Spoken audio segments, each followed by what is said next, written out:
Kamu tahu nggak sih kalau siput bisa merayap di atas benda tajam tanpa terluka sama sekali? Subscribe, share, like, dan komen sebelum lanjut. Siput memiliki lapisan lendir kental yang berfungsi melindungi tubuh dari benda tajam.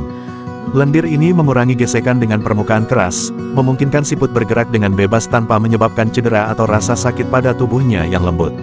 Menurut Journal of Experimental Biology, lendir siput mengandung protein khusus yang memberikan efek licin, membuat siput bisa melewati permukaan kasar dengan aman. Selain itu, struktur tubuh siput yang fleksibel juga mengurangi tekanan pada permukaan, menjaga mereka tetap terlindungi dari luka.